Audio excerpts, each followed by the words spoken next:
지난 22일 영국에서 들어온 3명에게서 영국발 변이 바이러스가 처음으로 확인됐습니다. 해당 바이러스는 요르단과 노르웨이 등 20여 개국에서도 확인됐습니다. 서울 동부구치소에서 오늘 하루만 233명이 추가 확진되면서 누적 확진자는 750명에 육박했습니다. 동부구치소 확진자 중 350여 명은 경북 청송의 교도소로 이송됐습니다. 초대 공수처장 후보가 김진욱 헌법재판소 선임연구관과 이건희 권익위 부위원장으로 좁혀졌습니다. 문재인 대통령이 야당의 반대에도 불구하고 변창흠 국토부 장관 임명을 제거했습니다. 민주당은 야당의 항의 속에 기립투표로 보고서 채택을 강행했습니다.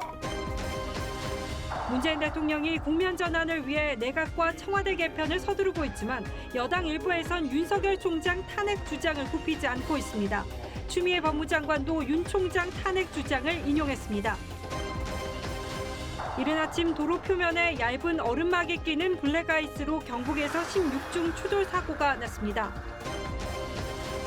국내 1, 2위 배달의 배민과 요기요의 결합이 무산됐습니다. 공정위가 독점이 우려된다며 요기요 운영사에 요기요를 팔라는 단서를 붙인 데 따른 겁니다.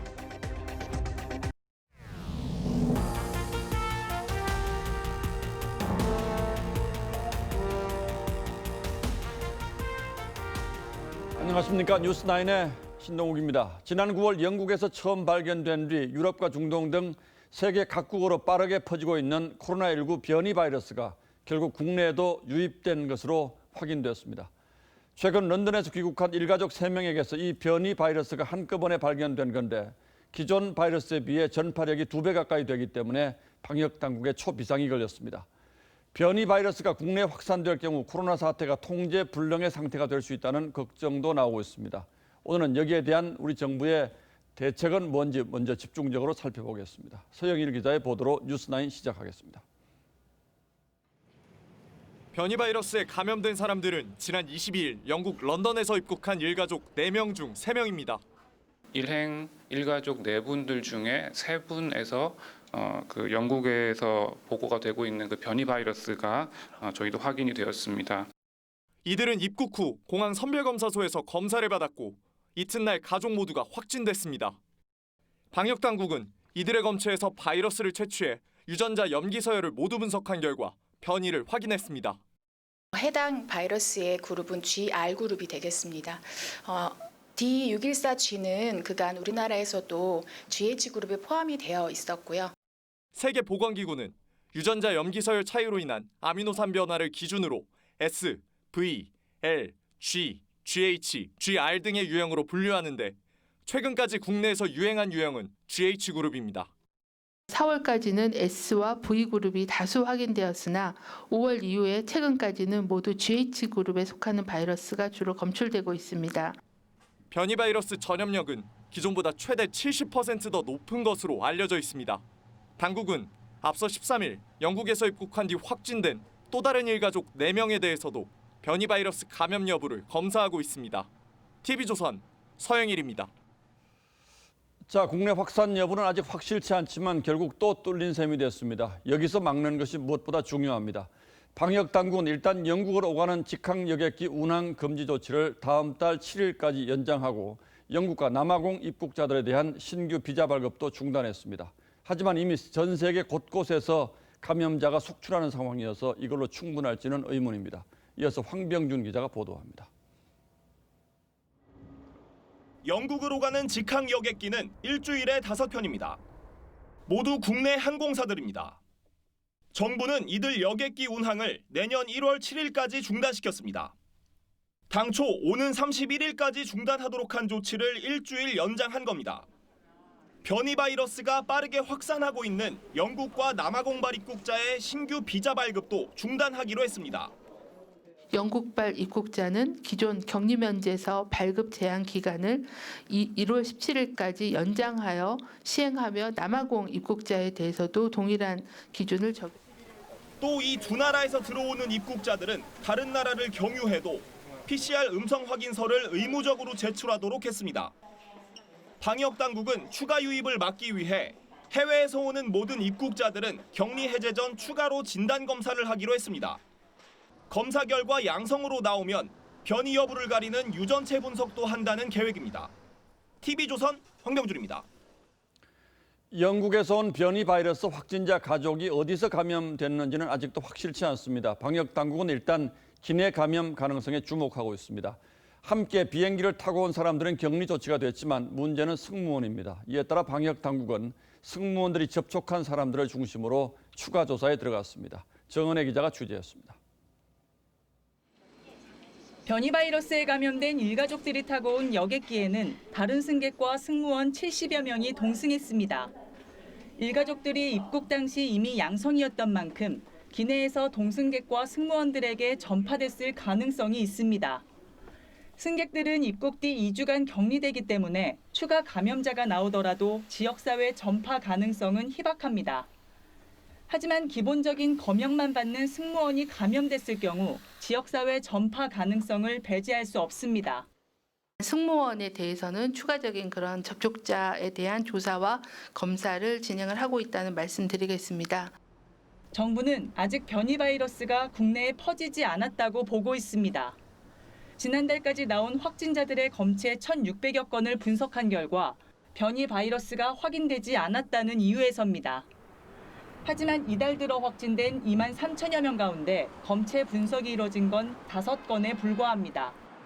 시기별로 지역별로 또 광범위하게 바이러스 검사, 전장 유전체 검사를 해서 변이 바이러스가 영국에서 발견된 게 지난 9월이지만 직항기 운항 중단 등의 조치는 최근에 이뤄져 이미 변이 바이러스가 국내에 퍼졌을 것이란 추측도 나옵니다. 또 한 달 이내에 영국과 유럽에서 들어온 분들에 대해서는 검사를 하는 것이 최근 한 달 가까이 수도권 등의 거리두기 2.5단계가 시행됐지만 감염 재생산 지수는 1 이하로 떨어지지 않고 있습니다. TV조선 정은혜입니다. 변이 바이러스가 유럽, 중동, 아프리카 등 전 세계 20여 개 나라로 퍼진 가운데 남아프리카 공화국은 신규 코로나 환자의 80~90%가 변이 바이러스 감염자라는 집계가 나왔습니다. 일본도 초비상입니다. 오늘 추가로 변이 바이러스 확진자가 나오자 오늘부터는 외국인 입국을 전면 통제하기 시작했습니다. 보도에 송무빈 기자입니다. 일본 내 변이 코로나 감염자가 8명으로 늘었습니다. 어제 항공기 조종사 가족 확진에 이어 영국을 다녀온 50대 여성이 추가로 감염됐습니다. 귀국 당시엔 음성이었지만 이후 증상이 나타나 유전자 분석을 한 결과 변이 바이러스 감염이 확인된 겁니다. 신규 확진자가 연일 3,000명을 웃도는 상황에 변이 바이러스까지 겹치면서 일본은 국내 여행을 장려하는 고투 트래블 사업을 중단하고 오늘부터 외국인 신규 입국을 아예 막았습니다. 国民の皆さんの命と暮らしを守るために先手対応するために土曜日に方針を指示し全世界から外国人の新規入国者 노르웨이, 포르투갈, 중동 요르단에서도 변이 바이러스가 새롭게 검출되면서 영국발 변이 바이러스가 확인된 나라는 20여 개국으로 늘었습니다. 영국 정부가 변이 바이러스 출현을 공식 발표한 지 약 2주 만에 전 세계로 확산된 셈입니다.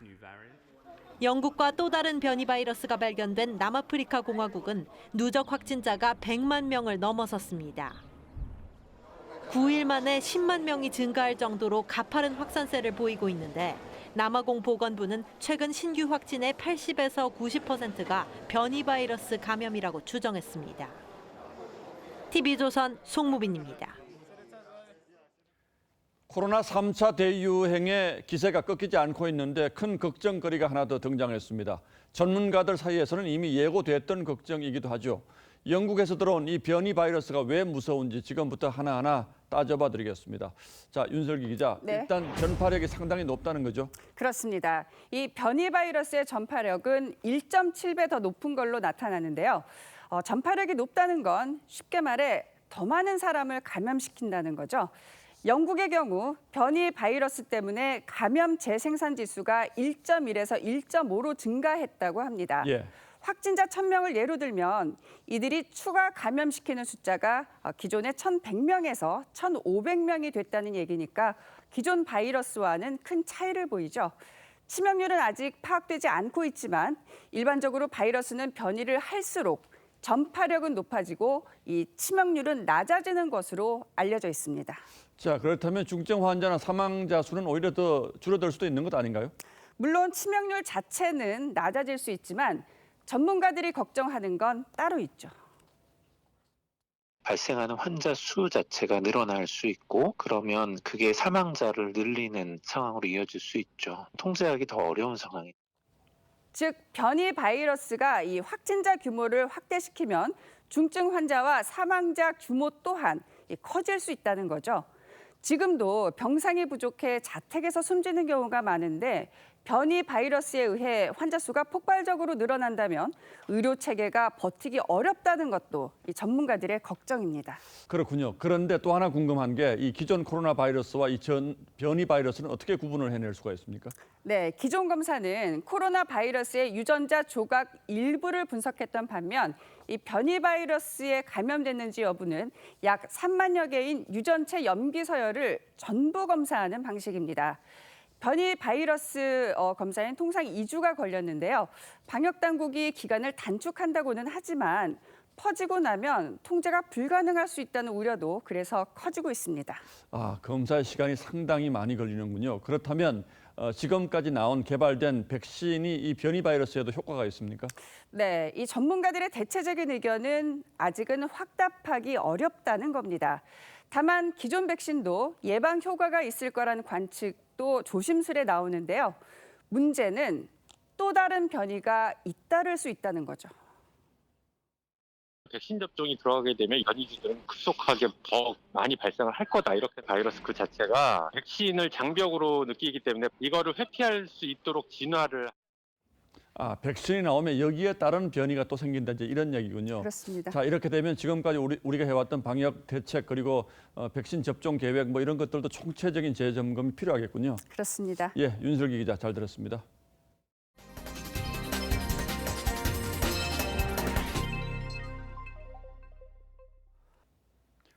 공수처 출범이 마침내 구분 능선을 넘어섰습니다. 초대 공수처장 후보로는 판사 출신의 김진욱 헌법재판소 선임연구관과 검사 출신의 이걸리 권익위 부위원장이 선정됐습니다.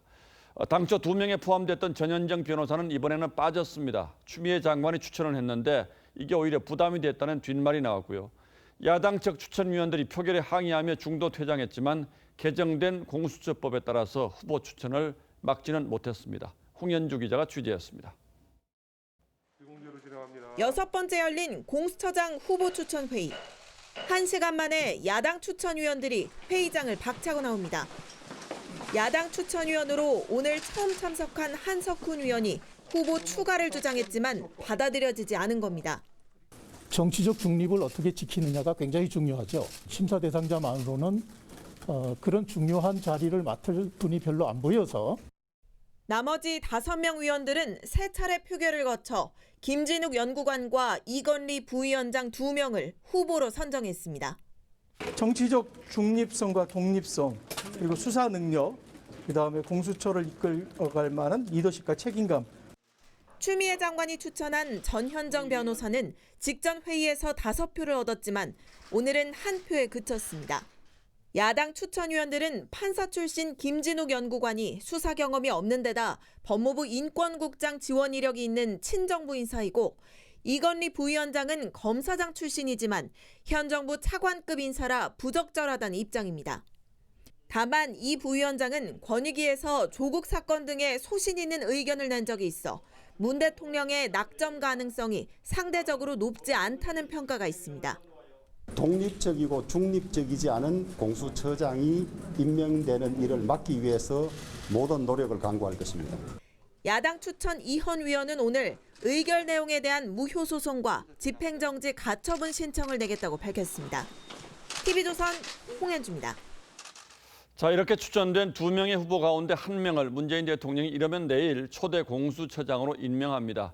이와 함께 추미애 법무장관 후임을 비롯한 몇 개 부처 개각까지 함께 발표할 가능성이 점쳐지고 있습니다. 대통령 비서실장 교체를 비롯한 청와대 개편까지 내년 보궐선거로 가기 위한 여권의 대규모 재편 작업이 계속 이어질 예정입니다. 최지원 기자가 취재했습니다. 청와대는 추천된 공수처장 후보들에 대한 검증 절차에 들어갔습니다.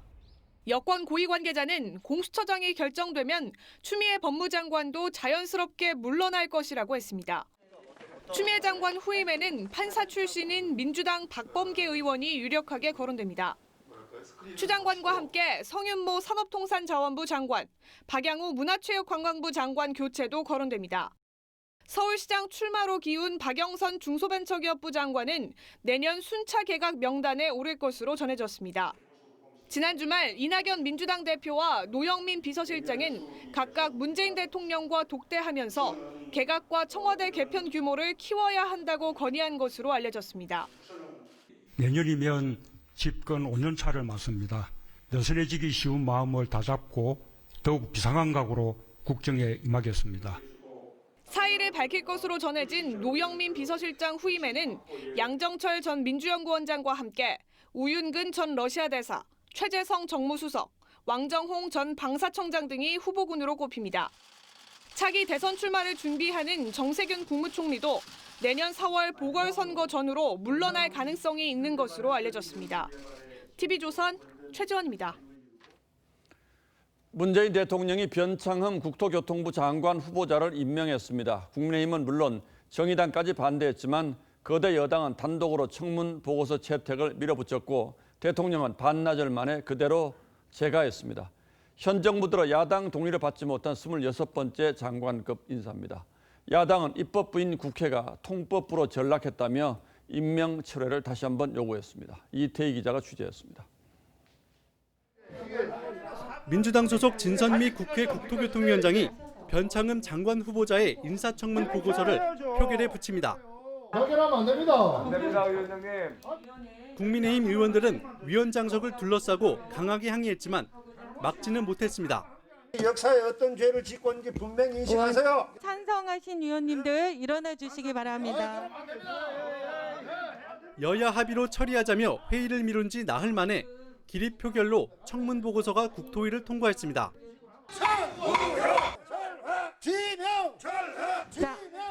네.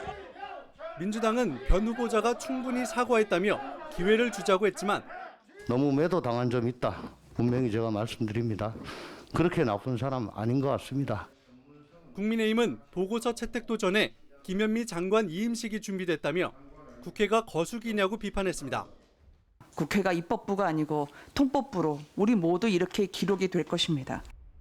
청와대는 채택 반나절 뒤 대통령의 임명 재가를 문자로 공지했고 김 장관의 이임식까지 진행됐습니다. 이로써 현 정부에서 야당 동의 없이 임명된 장관급 인사는 26명으로 늘었습니다. 국민의힘은 특별채용과 부정채용 혐의 등으로 변 후보자를 형사고발할 방침입니다. TV조선 이태희입니다. 자, 보신 것처럼 집권 5년 차를 앞둔 문재인 대통령이 중폭 이상의 개각과 청와대 개편으로 민심 수습에 나서고 있습니다. 레임덕 논란까지 나오면서 그만큼 위기감이 커졌기 때문이겠죠. 청와대 출입하는 김복은 기자에게 청와대 내부 분위기를 좀 들어보겠습니다. 자, 김 기자 어서 오십시오. 네. 이제 한 번에 하는 건 아니지만 이 개각폭이 상당히 커졌는데 여기에 청와대 비서실 개편까지 대대적으로 온다면 이제 상당히 큰 변화인데 이렇게 위기감이 커진 직접적인 배경은 뭐가 있습니까? 예, 아무래도 윤석열 검찰총장 징계 논란에다 국민 생명과 직결되는 백신 확보 논란이 겹치면서 민심이 나빠진 게 결정적으로 작용한 것 같습니다. 예. 오늘 나온 여론조사를 먼저 한번 보실까요? 문 대통령의 지지율은 지난주보다 2.8%포인트 내린 36.7%로 집계됐는데 이건 정부 출범 이후 최저치와 동률입니다. 부정평가는 아예 최고치를 경신해서 59.7%였습니다. 예. 한 청와대 관계자는요, 지지율이 떨어지는 건 하루 이틀 만인데 올리는 거는 한두 달이나 걸린다, 이렇게 한숨을 쉬기도 했습니다. 당초 청와대에선 개각을요, 내년 2월, 그러니까 설 명절 전쯤으로 잡고 있었는데 여기서 더 밀리면 국정 운영 동력을 잃을 수 있다, 이렇게 보고 초강수를 두는 겁니다. 그러니까 당초에는 이렇게 급격하게 떨어질 거라고 예상 안 했다, 이제 이런 뜻이기도 한데. 그렇습니다. 자, 지지율이 너무 떨어지면 대통령의 영이 서지 않고 또 이게 비단 국내 문제만 국한되는 건 아니지 않습니까? 내년 2월에 미국의 바이든 행정부가 출범하는데 이제 문재인 정부로서는 북미 간의 대화가 다시 시작되는 것을 중재하겠다, 이런 계획도 있는 것 같은데 이것도 좀 어려워질 수가 있겠죠? 그렇습니다. 청와대도 그 점을 가장 걱정하고 있는 모습입니다. 이미 북한이 문재인 정부를 상대하지 않겠다는 상황에서 자칫 지지율까지 떨어질 경우 북한도 굳이 현 정부를 임기 내에 성과를 내려고 하지 않을 수 있기 때문입니다. 예. 남북 관계가 풀리지 않으면 정권 재창출의 동력까지 꺼질 수 있다. 그런 여권의 내부 우려가 큰 모습입니다. 자, 이제 미북 대화 여기까지 이제 보고 있는 것 같은데, 자, 개각 얘기 좀 더 해보죠. 당초 추미애 장관만 바꾼다는 얘기가 있었는데 이렇게 몇 개 부처를 묶어서 이제 소위 중폭 개각이 되는 이유는 뭡니까?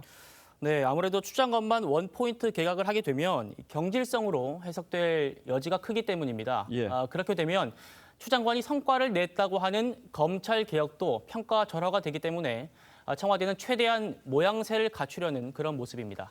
자, 조금 전 저희 보도도 있었습니다. 박영선 중기벤처부 장관 같은 경우에도 이제 교체를 하긴 하는데 이번은 아니다, 이제 이런 얘기가 있다는 거죠? 예, 저희 취재 결과에 따르면 한 1월쯤에 한 번 더 개각을 할 분위기입니다. 박 장관은요, 서울시장 출마 쪽으로 기울었다고는 하는데 보궐선거 공직자 사퇴 시한이 선거일 30일 전까지로 좀 남았거든요. 예. 그래서 개각 일정을 좀 여유 있게 조정하기를 본인이 원한다고 합니다. 서울시장 출마하더라도 아직은 급하지 않다, 이제 이런 판단이고, 자, 노영민 비서실장 교체도 거의 확정적인 분위기라고 하는데, 예. 자, 노 실장은 이미 그동안 뭐 여러 차례 사의를 밝혔다는 건 아닙니까? 그렇습니다. 이른바 추윤 갈등을 제대로 관리하지 못한 책임으로부터도 노 실장이 자유로울 수 없는 위치이기도 하죠. 예. 광화문 집회 참석자를 살인자라고 불렀던 것처럼 그동안 강성 발언으로 민심을 자극한 적도 있었습니다. 그렇기 때문에 쇄신 차원의 교체로 볼 수 있습니다. 이런 복합적인 마음을 보여주듯이 오늘 국무회의에서는 머리를 빗지 않은 모습이 포착돼서 눈길을 끌기도 했습니다. 예, 그랬군요. 자, 그렇다면 김상조 정책실장 교체 가능성은 어떻게 보고 있습니까? 네, 김 실장이 주도했던 소득 주도 성장과 부동산 정책이요, 성과를 내지 못하고 부작용만 키웠다는 비판 여론이 있긴 합니다. 하지만 김 실장을 교체할 경우에 문재인 정부의 정책 방향을 수정한다는 그런 상징적인 예. 의미가 있기 때문에 아무래도 문 대통령도 고심이 깊을 수밖에 없는 그런 모습입니다.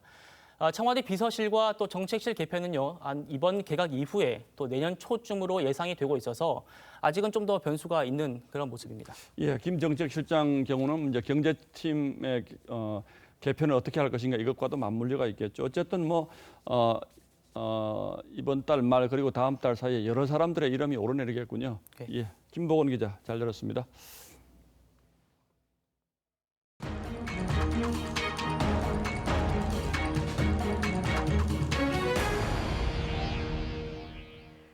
다시 국내 코로나 상황 살펴보겠습니다. 서울 동부구치소는 오늘 3차 전수조사 결과 233명의 추가 확진자가 나왔습니다.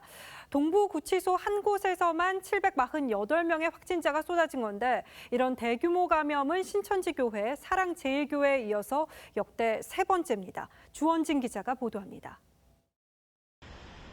마스크를 쓴 직원들이 분주하게 움직입니다. 환자를 실은 구급차는 구치소 밖으로 긴급히 빠져나갑니다. 법무부는 오늘 서울 동부구치소에서 수용자 233명이 추가 확진됐다고 밝혔습니다. 어제 확진자를 제외한 수용자 1,689명에 대한 3차 전수조사를 한 결과입니다. 법무부는 일단 이들을 15개 수용동에 집단 격리했습니다. 중증 이상 환자들은 전담병원에 입원시키거나 구속 집행정지도 검토 중입니다. 동부구치소는 지난 14일 첫 수용자 확진자가 나온 이후 지금까지 3차례에 걸쳐 수용자와 직원을 전수조사했습니다. 지금까지 동부구치소에서 확인된 확진자는 모두 748명입니다. 단일 집단 확진자 수로 보면 신천지와 사랑제일교회에 이어 세 번째로 많은 숫자입니다. 법무부는 직원이나 신입 수용자를 통해 최초 감염이 이루어진 뒤 실내 체육시설 등에서 급속히 확산된 것으로 보고 있습니다. 대규모 집단 감염이 발생한 교정시설이나 집단 발병을 예방하기 위해서 신속 항원 검사를 활용한 선제 검사를 확대할 계획에 있습니다. 오늘 오후까지 동부구치소를 포함한 전국 교정시설의 확진자는 모두 800명으로 집계됐습니다. TV조선 주원진입니다. 동부구치소 확진 수감자들은 오늘 경북 청송교도소로 일부 옮겨졌습니다. 수감자 345명, 그것도 코로나에 확진된 이들을 호송하는 장면이 얼마나 긴박하고 조심스러웠을지 여러분이 상상하시는 그대로였습니다. 공기 중 전파를 막기 위해서 호송버스의 히터까지 껐다고 합니다. 사상 초유의 코로나 확진자 이감 작전은 이심철 기자가 따라가 봤습니다. 서울 동부구치소에 호송버스가 줄줄이 들어옵니다. 호송버스 운전자도 레벨 D 방호복을 입었습니다. 호송버스 17대에 확진 수감자 345명을 태운 뒤 두 차례로 나눠 280km 떨어진 경북 청송으로 출발했습니다. 3시간 동안 휴게소조차 들르지 않았고 감염 우려에 버스 난방 장치도 끄고 달렸습니다. 버스 히트를 미가동하거나 그래서 이제 수용자 보호를 위해서 핫백을 제공하는 것을. 경북 북부 제2교도소 앞에서 일부 주민이 반발하기도 했지만 다행히 별다른 충돌은 없었습니다. 확진 수감자들은 경북 북부 제2교도소 독방에 수용돼 치료를 받게 됩니다. 교도관 270여 명은 지역의 연수원에 머물며 근무와 자가 격리를 반복할 예정입니다. 인근 상인들은 지역 경기가 더 나빠질까 걱정입니다. 한 사람도 안 나와요, 교도관들이. 아예 없지 뭐 교도관들이. 답답하고 말고죠. 뭐 죽을 지경이지 뭐요. 청송 주민들은 오늘 정부의 일방적인 결정에 반발해 대책위원회를 꾸렸습니다. 주민들은 대승적 차원에서 확진 수감자를 받았지만 공식 사과와 방역 대책, 경제적 피해 보상 등을 정부에 요구했습니다. TV조선 이심철입니다. 겨울철 운전의 복병이죠. 이 도로 표면에 얇은 얼음막이 끼는 블랙아이스로 이른 아침에 경북에서 16중 추돌 사고가 벌어졌습니다. 이 블랙아이스 눈에 잘 보이지 않아서 사전에 날씨나 타이어 등을 확인하시고 주의하는 게 최선입니다. 이민재 기자입니다. 어두운 도로를 달리다 멈추지 못한 채 앞차를 들이받습니다. 또 다른 차량도 제동장치가 무용지물인 듯 미끄러지며 추돌합니다. 도로 곳곳이 연쇄 추돌 사고로 아수라장이 됐습니다. 그냥 스키 타는 느낌으로 쭉 미끌리는 정도였습니다. 진짜로 무서웠죠. 재난 같았어요, 진짜로. 오늘 새벽 6시 53분쯤 경북 영천의 한 국도에서 16중 추돌 사고가 났습니다. 4.5톤 트럭이 미끄러지며 옆으로 넘어졌고 뒤따르던 차량들도 미처 피하지 못했습니다. 이 사고로 운전자 2명이 다쳤습니다. 사고 당시 기온은 영하 1도였는데 새벽에 살짝 내린 비와 짙은 안개가 얼어붙어 사고가 난 것으로 추정됩니다. 눈으로 구별하기 어려운 블랙아이스 현상입니다. 블랙아이스 맞습니다. 그 아침에 안개도 많이 껴고 어둡고 다리.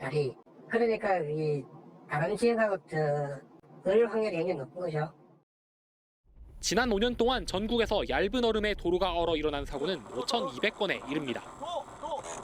전문가들은 새벽 시간이나 다리 위, 터널 진출입로에서 블랙아이스 현상이 주로 발생한다며 겨울철 운전에 각별한 주의를 당부했습니다.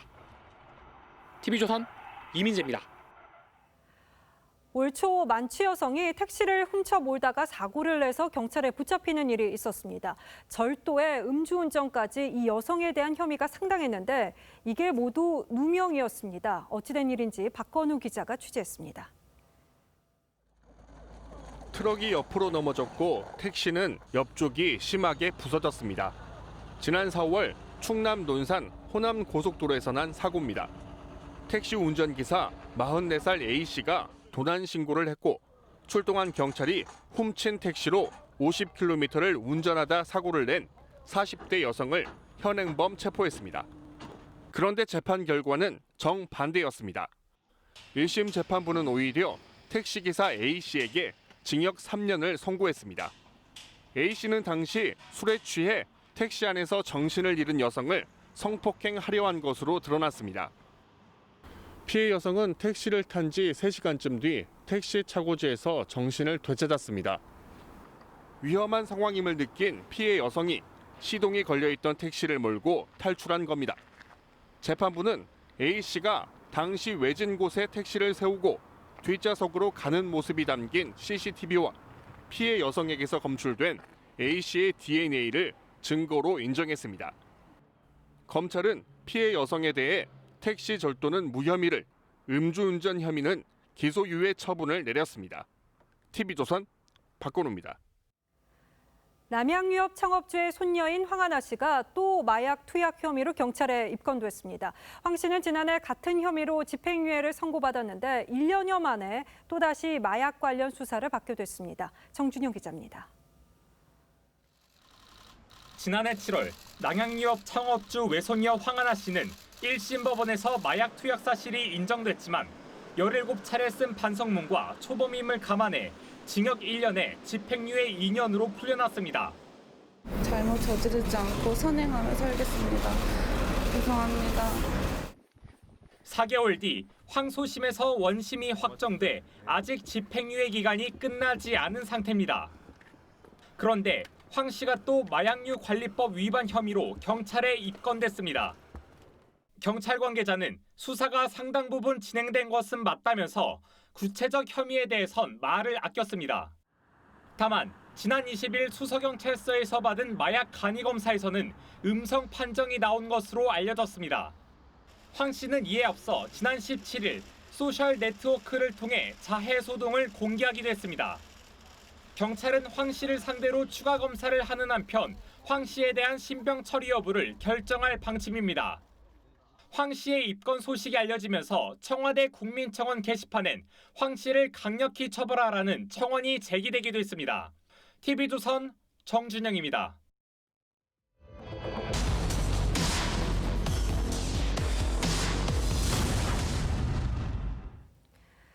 지난 10월 한 중고거래 사이트에 젖먹이 아기를 입양 보내겠다는 글이 올라서 논란이 일었죠. 해당 사이트는 바로 불법 게시글을 강력 제지하겠다면서 가이드라인도 내놨는데요. 지금은 나아졌을까요? 이 불법이 난무한 실태를 소비자탐사대 황민지 기자가 포착했습니다. 요즘 인기인 중고거래 사이트. 당신 근처에서 만나요. 근처에 있는 243개 동에 있는 사람이 내놓은 중고 물건들이 줄줄이 올라옵니다. 중고 가방과 가전제품, 장난감 등 다양한데 이웃끼리 거래하는 느낌이어서 편하고 안심이 돼 인기입니다. 유저가 많은 느낌이 들어서 좋은 것 같아요. 동네 기반으로 하니까. 그런데 그 가운데는 개인이 거래하면 안 되는 물품이 적지 않습니다. 처방전이 필요한 한약, 실손 보험으로 구매해 저렴하게 판매되는 피부 보호제, 그리고 술과 담배까지 모두 불법입니다. 별게 다 있는데? 실제로 구매해봤습니다. 다이어트 한약은 체질과 건강 상태 등에 맞춰 먹어야 하지만 자신 기준으로 복용법을 알려주고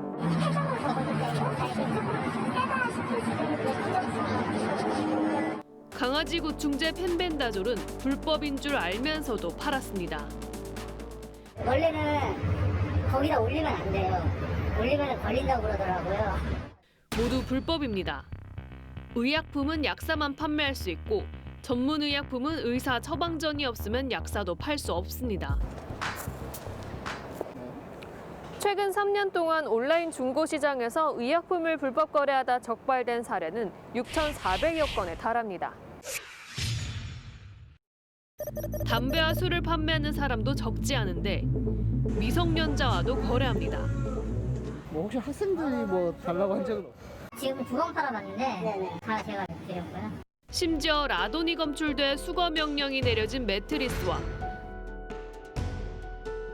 쓰다만 립스틱 등 보건위생상 문제가 될 중고품도 올라옵니다. 해당 업체는 키워드 차단 등으로 불법 거래를 막으려 노력하지만 판매자가 이를 피해 상품을 올려 역부족이라고 하소연합니다. 세상에 정책을 모든 키워드를 다 이제 필터링을 하기는 조금 어려운 부분은 있어요. 최근에는 이 사이트에 아기 입양 거래까지 올라와 논란이 된 상황. 하지만 규제는 미비하고 뚜렷한 대책은 없어 온라인 불법 거래가 점점 더 우리 주변 가까이 오고 있다는 지적입니다. TV조선 황민지입니다. 정부가 다음 달부터 5조 원 규모의 3차 재난지원금을 풀지만 이 자영업자의 반응은 미지근합니다. 반짝 지원금에 불과하다는 건데 역시나 임대료 지원책이 필요하다는 입장입니다. 송민성 기자가 자영업자 얘기를 들어봤습니다. 신촌에서 2년째 코인 노래방을 운영 중인 김모 씨. 지난 5월 코로나19 확산으로 첫 집합금지 명령이 내려진 이후 반년 넘게 출입금지 공문만 떼었다 붙였다 반복했습니다. 진짜 서글퍼요. 지난 10월 거리두기 1단계 완화 이후 한 달가량 일한 게 고작인데 그나마 임대료와 전기세, 저작권료 등을 내느라 오히려 적자만 생겼습니다. 보험, 저작권료 이런 거 다 하면 한 150? 550이 고정비로 나가고 재반 비용은 마이너스가 났었어요, 결국. 그래서 또 메꿨었죠. 다행히 정부의 3차 재난지원금 지원 대상에 포함돼 다음 달 둘째 주부터 최대 300만 원을 받게 됐지만 언발의 오줌 누기식 효과에 그칠 거란 우려도 나옵니다. 100만 원 받아봐야 그게 효과가 나겠습니까? 그러니까 전혀 뭐 이런 도움이 전혀 안 된다고 봐야죠. 자영업자들 가운데선 코로나19가 빨리 끝날 것으로 보이지 않는 만큼 호주나 캐나다처럼 임대료 직접 지원이나 유예제도 등을 시행해 임대료 부담을 덜어달라고 요구하기도 했습니다. TV조선 송민선입니다. 부동산 문제는 자신 있다고 했던 현 정부의 호언이 무색해졌습니다. 올해 전국 집값이 14년 만에 가장 큰 폭의 상승세를 보였고 전셋값 역시 9년 만에 가장 큰 상승폭을 보인 것으로 파악됐습니다. 정부가 규제를 반복하는 사이에 시장의 내성만 키운 것 아니냐는 지적입니다. 이뮤진 기자가 취재했습니다. 충남 천안의 한 아파트 단지. 입주 8개월 만에 1억 5천만 원 넘게 올랐습니다. 지난 17일 조정 대상 지역으로 지정됐지만 여전히 매수 문의가 잇따릅니다. 실수요자가 지금 밀고 들어오기 때문에 규제 지역을 지금 전국적으로 묶어가고 있는 거는 부동산 시장 자체를 풍선 효과를 만들어주는 역할밖에 안 된다고. KB 부동산이 집계한 올해 전국의 집값 상승률은 8.3%로 노무현 정부 당시인 2006년 이후 14년 만에 최고치를 기록했습니다. 서울과 수도권은 10% 넘게 뛰었고 6대 광역시도 7% 이상 올랐습니다. 임대차법 개정 여파로 전셋값도 올해 6.5% 오르면서 9년 만에 가장 큰 상승폭을 기록했습니다. 시장에는 실효성이 떨어지고 또 내성이 생긴 데다가 수요자 입장에서는 불신감이 팽배해 있기 때문에 이러한 규제 위주의 정책 부작용이 내년 집값도 상승한다는 전망이 우세합니다. 한 부동산 정보업체 일반인 대상 조사 결과 내년 상반기에 집값이 오를 거란 의견이 69%에 달했습니다. 공급 부족 현상이 역시 저금리와 유동성 자금이 많은 데다가 정부의 규제 문제로 내년 상반기도 여전히 강보합세를 유지할 것으로 보여요. 전문가들은 전셋값 불안이 매매 시장 상승세를 더 자극할 우려가 있다고 분석하고 있습니다. TV조선 임유진입니다. 다음 뉴스입니다. 윤석열 총장이 직무에 복귀한 뒤에 말을 아껴왔던 추미애 법무장관이 윤석열 탄핵이 꼭 필요하다는 민주당 의원의 글을 공유했습니다. 직무 배제와 징계 모두 뜻대로 되지 않자 이번에는 탄핵으로라도 윤 총장을 몰아내자는 당내 강경파의 주장에 동의한 것으로 볼 수가 있죠. 야당은 민주주의 기반을 무너뜨리려는 시도라고 비판했습니다. 황정민 기자가 보도합니다. 추미애 법무장관의 개인 유튜브 계정에 올라온 글입니다. 민주당 민영배 의원이 쓴 윤석열 탄핵, 역풍은 오지 않는다는 제목의 칼럼으로 검찰 조직의 예봉을 꺾기 위해 탄핵이 꼭 필요하다는 내용입니다. 윤 총장 탄핵 주장에 힘을 실은 것으로 보입니다. 윤 총장 탄핵을 가장 강하게 주장하고 있는 김두관 의원은 동료 의원들에게 윤 총장 탄핵에 힘을 모아달라는 설득 편지까지 보냈습니다. 윤 총장을 내년 7월 임기까지 7개월간 방치했을 때 이를 국가적 혼란보다 탄핵했을 때 얻을 이익이 크다며 자신이 탄핵에 앞장서겠다고 했습니다. 국민의힘은 의중에 맞지 않으면 적으로 규정하는 천박하고 오만한 사고방식이 드러난 것이라고 비판했습니다. 입에 담을 수 없는 그러한 소리를 한다고 하는 것은 소위 민주주의 기반을 무너뜨리려고 하는 시도가 아닌가 이렇게. 정의당도 정권과 검찰의 대립에 지친 국민 눈살을 찌푸리게 하는 주장이라고 비판했습니다. TV조선 황정민입니다. 앞서 보신 대로 추미애 장관은 공수처장 추천이라는 마지막 임무를 마치고 곧 교체될 것으로 보입니다. 오는 주말이면 정확히 취임한 지 1년이 되는데 과거 이렇게 논란이 컸던 장관이 또 있었을까 싶을 정도로 정말 말도 많고 탈도 많았죠. 추 장관의 지난 1년에 오늘의 포커스를 맞춰보겠습니다. 법무부 청사로 들어서는 추미애 장관. 법원이 윤석열 총장 직무 복귀를 결정한 뒤 오늘 처음 모습을 드러낸 건데. 윤 총장 관련 재판부 결정에 뭐 좀 구체적인 입장 있으신가요? 묵묵부답이었습니다. 대신 지난밤 SNS에 그날이 쉽게 오지 않음을 알았어도 그날이 꼭 와야 한다는 것도 절실하게 깨달았다는 글을 올렸죠. 총장 징계가 사실상 무산됐지만 검찰개혁은 계속돼야 한다는 의지 표명이라는 해석이 나옵니다. 오는 주말이면 취임 1년을 맞는 추 장관. 검찰총장과도 좀 호흡을 좀 잘 맞춰 주시기를 당부를 드리고, 대통령 당부와 달리 시작부터 검찰 인사를 놓고 검찰총장과 충돌했죠. 저의 명을 거역한 것입니다. 그의 명을 거역한 게 아니고 소위 정권 수사의 지휘와 실무를 맡은 검사들이 보직에서 교체됐습니다. 1월 이후에는 좀 많이 노골적인 그런 인사가 있었던 것 같습니다. 헌정사상 단 한 차례였던 법무장관의 수사지휘권 행사도 임기 중 2차례나 했습니다. 장관의 말을 겸허히 들으면 좋게 지나갈 일을 새삼 지휘랍시고 해가지고 일을 더 꼬이게 만들었어요. 국회에 출석해 막말 파문을 불러오기도 했죠. 소설을 쓰시네. 질문도 질문 같은 질문을 하세요. 저한테 시비 걸려고 질문하시는 건 아니지 않습니까? 마침내 헌정사상 초유의 검찰총장 직무 배제 명령을 내렸고 절차적 정당성이 없어 무리수라는 비판 속에 징계도 강행했죠. 정직 2개월로 났습니다. 하지만 법원에서 잇따라 제동이 걸리며 대통령에게 정치적 부담만 안긴 셈이 됐습니다. 오늘 참석한 공수처장 추천위원회가 사실상 장관으로서의 마지막 공식 일정이 될 것이라는 관측 속에 장관님 마지막 의미 있게 정리해 주세요. 법무부 장관 추미애 시간이 저물고 있습니다. 뉴스라인 포커스였습니다. 국내 1, 2위 배달의 민족과 6.25의 결합이 무산됐습니다. 이 공정위가 독점으로 인한 소비자 피해가 우려된다면서 조건을 내걸자 운영사가 6.25를 팔고 배달의 민족을 품겠다고 밝힌 건데요. 이 소식은 송병철 기자가 전하겠습니다. 1년 전 국내 2위 배달앱 요기요를 운영하는 독일 딜리버리 히어로는 업계 1위 배달의 민족을 인수한다고 밝혔습니다. 이럴 경우 두 회사의 시장 점유율 합은 99.2%. 국내 IT 업계 최대 규모의 인수 합병은 당장 시장 독점 우려를 낳았습니다. 공정위도 이런 우려를 내세워 배민을 합병하려면 6개월 안에 요기요를 매각하라는 전제를 달아 합병을 조건부 승인했습니다. 지금 가지고 있는 경쟁 구조는 유지를 한 채로 그 대신에 M&A 기업 결합은 허용을 하는 게 맞다라고 생각을 했습니다. 두 회사가 조건 없이 합병될 경우 소비자에게 경쟁적으로 주던 할인 쿠폰 등이 감소하고 음식점이 내야 할 수수료도 올라갈 수 있다는 게 공정위 판단입니다.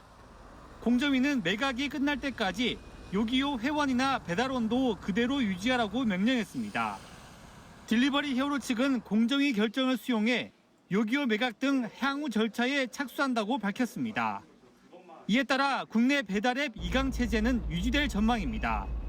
요기요 매각 대금은 2조 원 안팎으로 추정됩니다. 딜리버리 전문 기업에 대한 평가가 굉장히 높게 평가를 한다면 2조 원도 싸다고 보는 또 시각도 존재할 수도 있는 것 같아요. 인수 후보로는 국내 유통 대기업이나 IT 회사 등이 거론됩니다. TV조선 송병철입니다.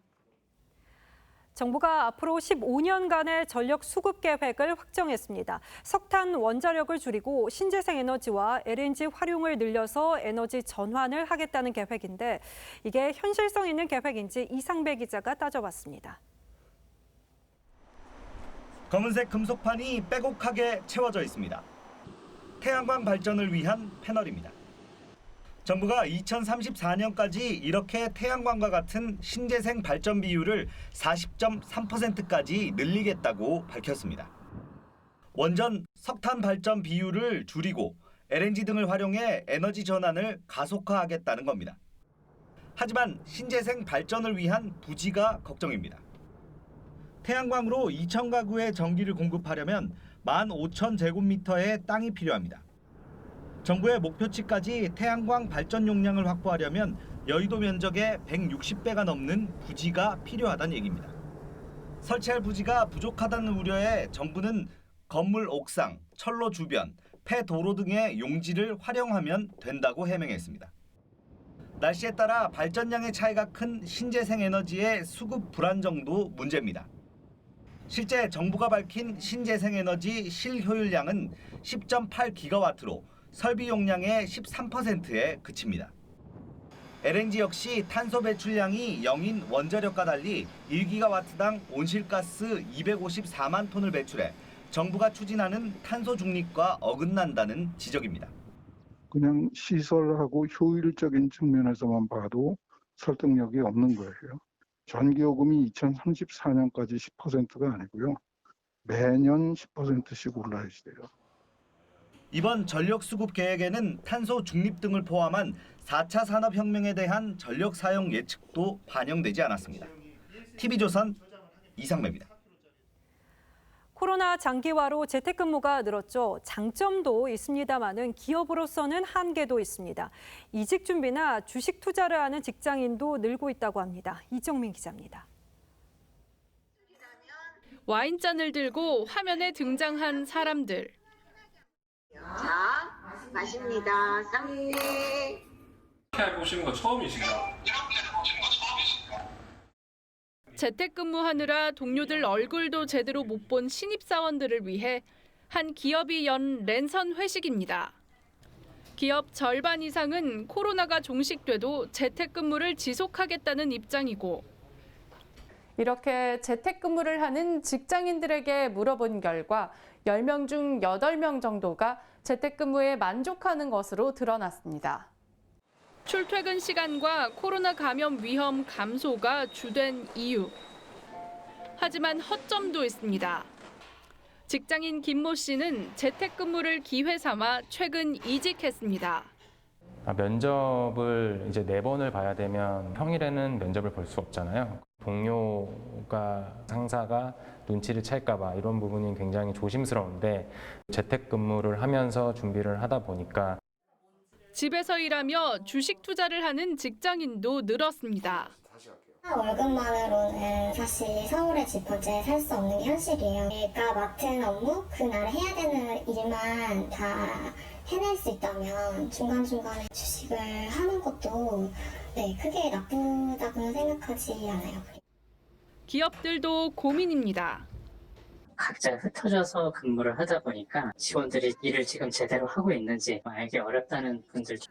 한 기업 임원은 재택근무를 비판했다가 직장인 커뮤니티에서 논란이 되기도 했습니다. 코로나가 연 재택근무가 근무 풍경도 바꾸고 있습니다. TV조선 이정민입니다.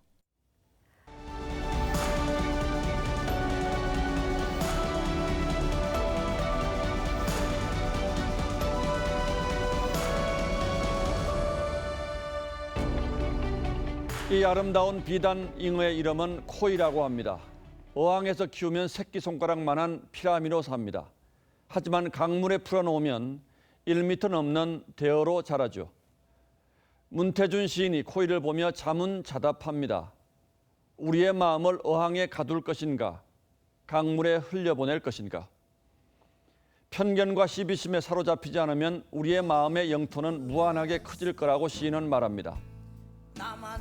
남한강은 남을 버리고 북한강은 북을 버리고 두물머리 느른돌에서 한강되어 흐르는데 가객 장사에게 절창처럼 놓아버리면 벗어나고 집착하면 웃기는 겁니다. 곰팡이 곰팡을 반성하지 않는 것처럼 졸렬과 수치가 그들 자신을 반성하지 않는 것처럼 절망은 끝까지 반성하지 않는다. 김수영 시인은 절망적인 시대에 졸렬함과 뻔뻔함을 돌아보지 않는 사람들이 바로 절망이라고 했습니다. 윤석열 총장 징계안을 14시간 만에 제거했던 대통령이 법원의 징계 정지 16시간 만에 결국 사과했습니다. 법원의 결정이 몰고 올 후폭풍을 그만큼 심각하게 인식한다는 뜻일 겁니다. 그런데 정작 집권당에서는 법원 결정을 존중한다는 대통령의 사과가 무색한 일이 잇따르고 있습니다. 이낙연 대표부터 사법의 과잉 지배, 사법의 정치화라고 비난했고 의원들은 이제는 사법개혁이라고 외치고 있습니다. 그리고 몇몇은 윤 총장 탄핵까지 주장하고 나섰습니다. 그러면서 대통령을 지키는 것이 민주주의를 지키는 것이라고 했습니다. 대통령을 지키는 것이 민주주의를 지키는 것이라뇨. 듣다 이렇게 비민주적인 민주주의로는 처음 들어봅니다. 급기야 여당에서는 검찰의 수사권을 없애자는 움직임까지 일고 있습니다. 수사 분야를 6으로 줄인 것도 모자라 기소만 하는 기관으로 무력화시키겠다는 거죠. 윤 총장 복귀에 벌어지는 여권의 아무 말 대잔치에 이제는 정신이 다 혼미해질 지경입니다. 부끄러운 일을 하거나 겁이 나면 등에 진땀이 흐른다고 했습니다. 그래서 땀을 흘리지 않는다는 뜻의 불안당이라는 말이 나왔습니다. 지난 며칠 침묵하던 추미애 장관이 어제 다시 SNS로 말문을 열었습니다. 그날이 쉽게 오지 않음을 알았지만 그날이 꼭 와야 한다는 것도 절실하게 깨달았다고 했습니다. 대통령이 사과까지 했는데도 이 글에서는 어떤 반성의 느낌도 찾기 어렵습니다. 민주당은 도리어 윤 총장에게 사과와 반성을 요구했습니다. 이런 영국 속담 하나가 그래서 떠오릅니다. 운명은 수레바퀴처럼 돈다. 오늘은 그 위에 있다가 내일은 그 밑에 있다. 12월 28일 앵커의 시선은 참 딱합니다. 였습니다.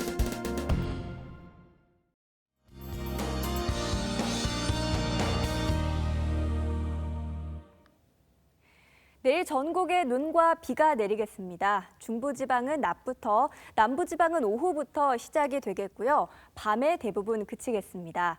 주로 중부 지역은 눈이 내리고 남부 지역은 눈과 비가 섞여 내릴 텐데요. 특히 보라색으로 표시된 동쪽 지역을 중심으로는 최고 5cm까지 눈이 꽤 쌓이겠습니다. 또 내일은 눈만 쌓이는 게 아니고요. 미세먼지도 그대로 쌓여 있겠습니다. 특히 오전에는 농도가 매우 나쁨 단계까지 오르겠고 모레 바람이 불면서 해소되겠습니다. 대신 강력한 한파가 시작되겠습니다. 수요일부터는 영하 10도 이하로 뚝 떨어지겠고요. 이런 강추위는 내년 초까지 길게 이어지겠습니다. 또 서해안 지역은 주 중반부터 많은 눈이 내리겠습니다. 날씨였습니다. 12월 28일 월요일 뉴스9은 여기서 모두 마치겠습니다. 시청해주신 여러분 고맙습니다.